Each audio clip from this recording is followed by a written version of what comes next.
Once upon a time, 3 friends were traveling. They were very rich. They carried gold coins and jewels with them. They had their army to serve them. While they were going to their destination, they passed through a village. The people looked very poor. They had not enough clothes to wear, they wore torn clothes. Also, the children and older people appeared very skinny and severely malnourished. All 3 rich people felt sad seeing their condition. One of them could not stop himself from helping them. He abruptly came out of his car. Then, he shared all the gold coins and jewels he had with the villagers. He then prayed for their good fortune and left. The second person also went there. He had tears seeing their pathetic condition. He thought that the gold and jewels did not have any use for the villagers. So he shared all his food and beverages equally with the villagers. He felt very proud as he thought that he gave the villagers some food that would last for at least a couple of days. Then he returned to his friends. 2 of them waited for the third to go, and help the needy. But, he did not take a step and ask them to sit back. It surprised them. Both of them thought how cruel he is. They sat back in the car and continued their journey. On the way, the rich man thought about how he could help those poor villagers. He tried to find a way so that they can get rid of poverty. He had an idea. When they reached the destination, he did not take any rest. He went out and bought farming equipment, sacks of seeds and grain with all his gold and jewels. After a few days, they were returning to their home. On the way, when they again crossed by that village, the third rich man stopped the car. This time, he got out of his car. He took out all the equipment and seeds from his car. Both of the friends were surprised and felt sorry. All 3 friends came together and distributed all items equally. They also shared the best practices to obtain high-quality crops. Then, they all came to their home happily. This beautiful village story in English teaches us that we should help each other. Though money and materialistic things help a person to live life happily, they are temporary in nature. To help a person settle in life, we must help them find a way to earn their living. And, it gets better by sharing valuable experiences and time.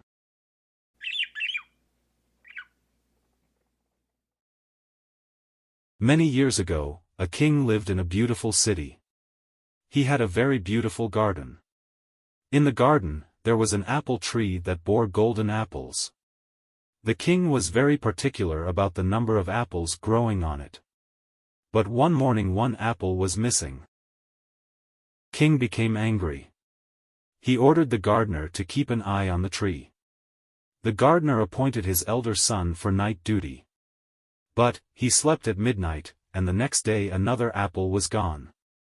It made the gardener angry, and he appointed the second son for the next day. But, he too slept that night and one apple was gone. Gardener decided to take care of the tree by himself, but his youngest son requested to give him one chance. He allowed him to watch. At night, he heard a swishing noise in the air. He saw a golden bird snapping the apple with its beak. He shot an arrow, but the bird flew away and a golden feather dropped on the ground. In the morning, this incident was shared with the king and its ministers. They also observed the feather and its cost. The king said, "Cost of a feather is more than the whole kingdom. One feather is of no use to me, I must have the whole bird," he stated. He offered a big award for the one who will catch the golden bird. Then the eldest son of the gardener decided to catch the bird. He went to the forest. There he saw a fox sitting on wood. He pointed out his gun, but the fox said, "Don't shoot me. I know why you came here. To catch the golden bird." It surprised him. The fox continued, "In the evening you will enter a village where you see 2 inns. One is very beautiful and the other seems to be very dirty and poor. You are supposed to enter the dirty inn and take a rest for the whole night." The son got irritated with his words and tried to shoot him. The fox eloped. In the evening, He entered the village but went to the beautiful inn. As he entered there, he forgot everything about his past. The gardener waited for him for many days.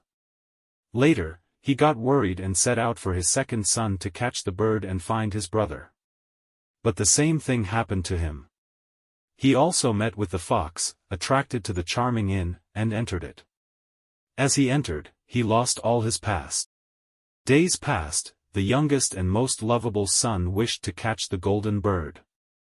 The gardener allowed him with a very heavy heart. He went out and met the fox in the garden. He agreed to follow his words and sat over him to reach the shabby inn. He took a rest there and began his journey the next day. Then he again met the fox. The fox said, "Go straight, enter the castle silently. Check each room, in a room, you will see the golden bird captured in a shabby cage. There was also a golden cage. But do not transfer the bird into the luxurious cage, otherwise, you will repent." The younger son followed the words of the fox. He found the golden bird in a room. The boy was unhappy to see it in the wooden cage. So, he tried to open the cage, but the alarm rang so loud that all the soldiers captured him. The court sentenced him to die or bring the golden horse for the king. Again, he started his journey and looked for the golden horse. He met the fox on the way. The fox said, "If you do not follow my instructions properly, you will get punished. Go straight. You will see a castle, enter into it, you will find the golden horse. You will also find a leather saddle and golden saddle. Do not pick the golden saddle. Otherwise, you would get arrested." The son followed the same route and got to the castle. He found the horse, but he used a golden saddle to cure him. But, he was again imprisoned by the guards. He was sentenced to either die or bring the beautiful princess. Then he went out to get the princess. He was supposed to run away with the princess at midnight. But, the princess requested to allow her once to meet her father. The kind-hearted boy allowed her to meet her father. But, he was arrested again by the guards. Then, again one condition was made for him. The king said that if you dig away the hill in 8 days, you can take my daughter. He agreed with the king's terms and conditions. He began the work, and his friend came out to help him. Sooner, he dug that completely. The young man went away from that palace with the beautiful woman and reached the castle. He showed the beautiful princess and asked for the golden horse. Then, he galloped with the princess by sitting on the speedy golden horse. He reached the place where he saw the golden bird. He did not come down from the horse and rode away by taking the golden bird. Then, the fox came to him and requested to kill him and cut off his head and feet. But, he denied it and reached the beautiful inn to save his brothers. Then he reached his town with his brothers, golden bird, golden horse, and beautiful princess. The king became happy and gave him the golden horse. The young boy married the beautiful princess and lived happily ever after. Moral of the story: a good deed is never lost. We always get a reward for it. Conclusion: this story teaches us that we should focus on our aim. We must follow the guidelines. In the end, we will be rewarded for our good deeds like the young boy.